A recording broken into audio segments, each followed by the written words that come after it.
কংসাবতী নাম।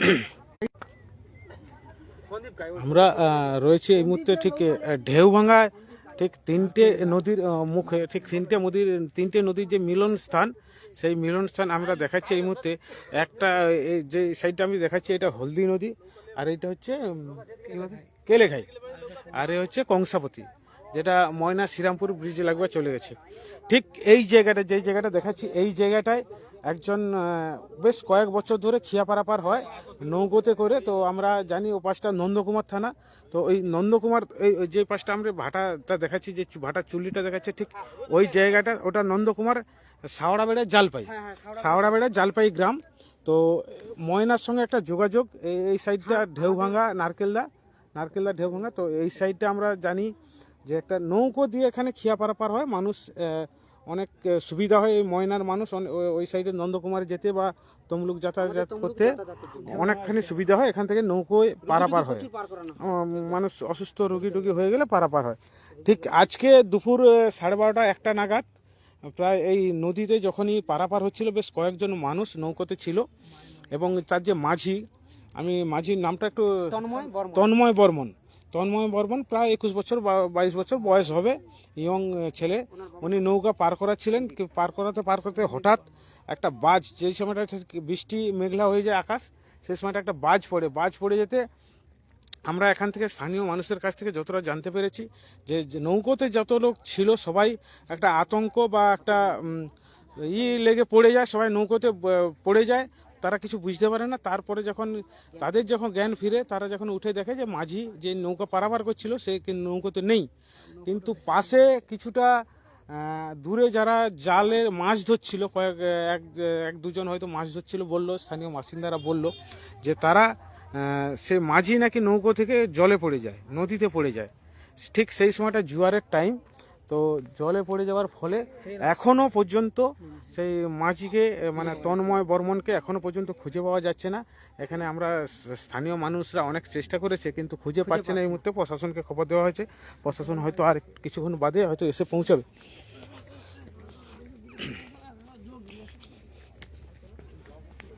আমরা দেখাবো ঠিক এই জায়গা দিয়ে নৌকো পারাপার করতে হয়। এই জায়গাটায় নৌকো পারাপার করে তো সাধারণ মানুষ যারা নন্দকুমার বা তমলুক যাতায়াত করে, এই যে ঢেউভাঙার মানুষ, এই অঞ্চলের মানুষ, বেশ কিছু মানুষের তাড়াতাড়ি বা খুব সুবিধার্থে এই জায়গা দিয়ে নৌকো পারাপার করতে হয়, খিয়া পারাপার করতে হয়।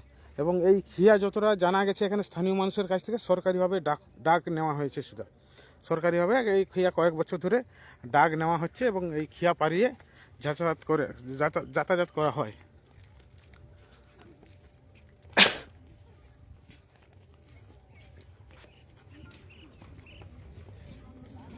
আরে ওখানে বালি ধস গাছ অনেক দূরে থানা রে, বালি ধস না মারে পুটি।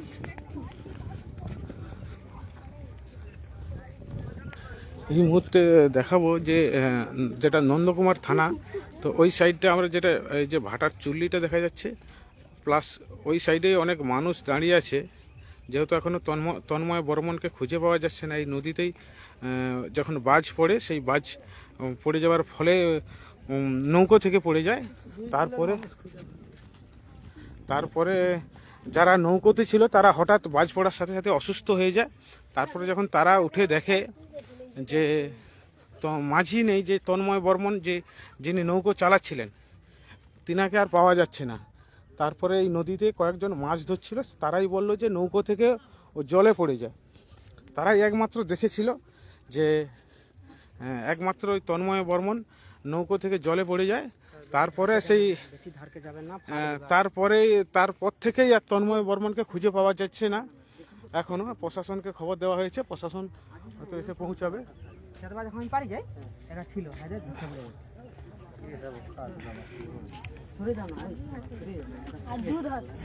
একটু দাদা, ঘটনাটা কি ঘটছিল একটু ছোট করে যদি বলে, আপনি বলুন না, একটু বলুন কি ঘটছিল ঘটনাটা। ওই বাজ পড়ে মাঝি কি নিখোঁজ হয়ে গেছে কটা নাগাদ?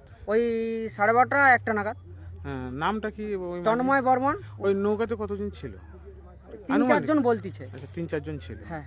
তাদের কোনো অসুবিধা হয়নি আপাতত? তাদের আপাতত কিছু হয়নি। আচ্ছা, তারা বাড়ি চলে গেছে। কিন্তু এই মুহূর্তে তন্ময় বর্মন যিনি মাঝি, ওনাকে পাওয়া যাচ্ছে না। ওনাকে পাওয়া যাচ্ছে না। ওনার বাবার নাম সন্দীপ বর্মন। আচ্ছা, বাড়ি? বাড়ি নারকেলদা ঢেউ ভাঙা। আচ্ছা, আমরা দাদার কাছ থেকে শুনলাম যে তন্ময় বর্মন, ওনাকে এখনও অবধি পাওয়া যাচ্ছে না। তো অনেকে হয়তো খোঁজার চেষ্টা করেছে, এখানে স্থানীয় মানুষেরা যারা খুঁজে দেখেছে কিন্তু খুঁজে পাচ্ছে না। এই ঠিক তিনটে ঢেউ ভাঙা, যেটা তিনটে নদীর সঙ্গমস্থল, মোহনা যেটাকে বলা হয়, ঠিক সেই জায়গা থেকে, যেটা কাঁসাই নদী, তাই তো? এটা কংসাপতি নদী, যেটা ধরুন ময়না শ্রীরামপুর ব্রিজের দিকে গেছে, সেই যেই নদীটা, ঠিক সেই জায়গাটায় তিনটে নদীর মুখ, এই জায়গাটায়, ঠিক সেই জায়গাটায় পারাপার করতে গিয়ে এই দুর্ঘটনাটা ঘটে। এখনো অবধি তাকে পাওয়া যাচ্ছে না। এটাই খুব মানুষের যাতায়াতের জায়গা। ওইখানে আমাদের হসপিটাল থাকার জন্য তো তমলুকটা।